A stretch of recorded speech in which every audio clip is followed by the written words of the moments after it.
How many more virtual meetings are we having now that we have the onset of the COVID-19 pandemic? Many of us are working from home now. How comfortable are you with the technology?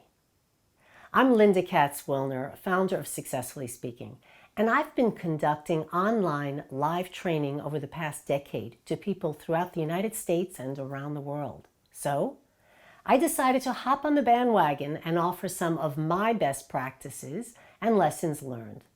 Whether you're using GoToMeeting, Zoom, Microsoft Teams, or any other product, here are some pointers to consider. Let's first look at preparation. Check what's in your background. You'll hear this a lot. What does it look like? Is it an office, kitchen, bedroom? Is your office a mess? Do you have things all over the place? Think about the image you're trying to project. Dress professionally, at least from the waist up. My feeling is dress your brand so that you're consistent. Whether you're barefoot, wearing shoes, or whatever it is, be comfortable that you're projecting the correct image. Clean your computer screen of any unnecessary files that might be open and slow down your computer. And make sure to turn off your phones and any pop-ups or email notifications. Not only is it distracting, but it could be a privacy breach when the other person starts to see who's sending you emails. Get onto the platform before the time of the meeting or webinar so that you're not late and you're not frustrating yourself or the other people in the meeting. Let's move on to technical issues. I am by no means an expert, but I've learned a lot of lessons. Although you can use wireless when you're in these meetings, it is preferred to be hardwired to the internet. It has a faster response and everything will stream better. I learned this the hard way working with clients in South Korea. Make sure the lighting is on your face. Many people are in front of a window, and if the window is behind you, you will become a shadow and they can't see you. You want to adjust your camera or chair so that you're looking head on. You don't want to be looking up on the screen or down because that's what they're seeing. Also, sit forward to look engaged. If you're leaning back or hunched over, you may not project the same professional presence that you're hoping to. We all know eye contact is important, and here's a challenge with these virtual meetings. Make sure the picture of the other person slides over and is right beneath the lens of the webcam. So when you look at that person, they think that you're looking right at them. Check your microphone and speaker at the beginning of the session before you get started. Each of them have ways that you can do a sound check and a vision check. Are they set up to the correct speaker source? That's usually the problem we have.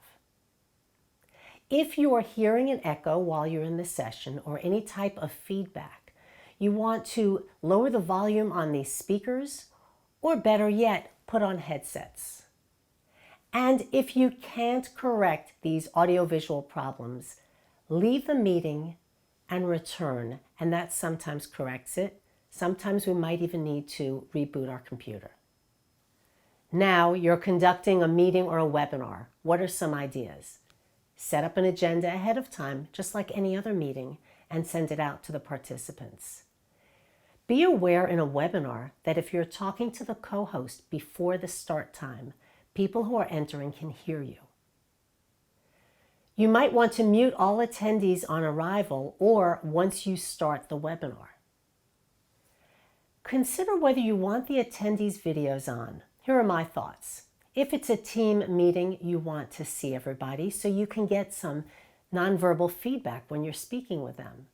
However, with a webinar, ideally, you should have the host and the guest on camera. Everybody else should have their cameras shut off once the webinar starts, so we're not distracted by what might be going on in their individual settings. Make sure you and your guest both have copies of a slide deck if you're using that, in case there's a problem on one end. And use a private chat box when you're communicating with your moderator or co-host. Most platforms have this. You can communicate with your administrator privately, your co-host, or even particular attendees. Of course, you want to do a technical dry run with your guest to foresee any potential problems.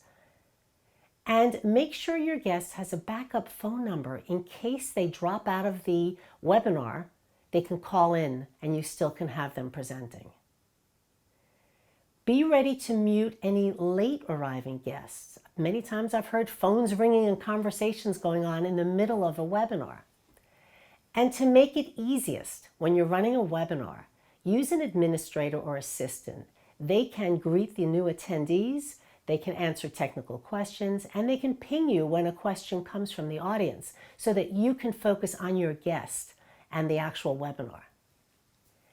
If you're interested in learning more about this or attending future webinars, comment below or email me at linda@lindakatzwillner.com. The best of luck in all of your upcoming virtual trainings and meetings.